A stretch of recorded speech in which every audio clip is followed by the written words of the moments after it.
मुनि श्री विशाल सागर जी महाराज ने आचार्य श्री कामकुमार नंदी जी महाराज की हत्या के बारे में कहा कि हम सरकार पर क्यों निर्भर हो रहे हैं। महाराज की जान बच जाती यदि गुरु भक्त साथ होते। आचार्य श्री कामकुमार नंदी जी महाराज की निर्मम हत्या को लेकर मुनि श्री विशाल सागर जी महाराज ने कहा कि क्या जन समाज के भक्त इतने कमजोर हो गए हैं कि उन्हें सरकार पर डिपेंड होना पड़े। सरकार पे डिपेंड क्यों हो रहे हैं, मुझे ये समझ में नहीं आता। क्या अभी जैन समाज के भक्त इतने कमजोर हो गए कि उनको सरकार पे डिपेंड होना पड़ रहा है।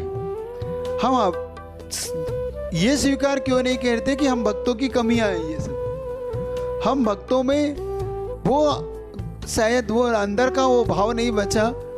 मैं पूछता हूँ, आपने सोम सागर जी का उदाहरण दिया, जिंतूर में हुई घटना, आपको मैं बताता हूँ पूरी घटना।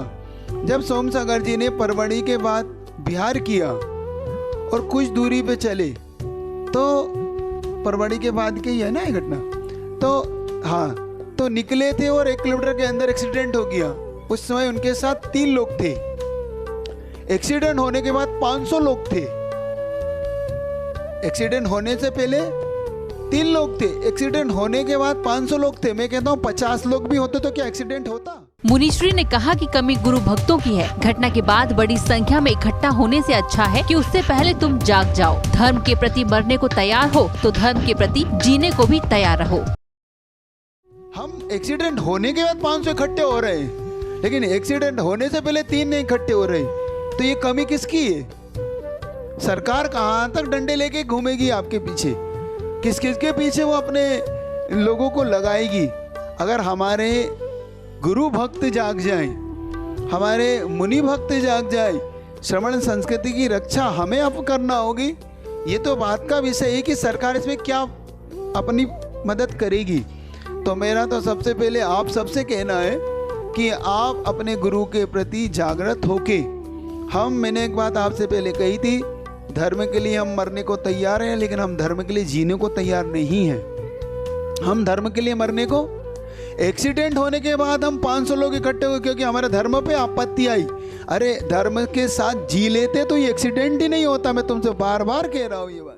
साथ ही मुनीश्री ने कहा कि आप सरकार से उम्मीदें कम लगाओ, पहले उम्मीद स्वयं से करो। आप सरकार से उम्मीदें कम लगाओ, पहला उम्मीद करो स्वयं से।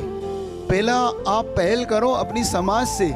समाज इस पहल को स्वीकार कर लेगी तो मैं तो मानता हूँ कभी किसी की जरूरत नहीं पड़ेगी, बल्कि सरकार आपका उपकार मानेगी कि आपने अपने साधु की स्वयं सुरक्षा करके व्यवस्था की है।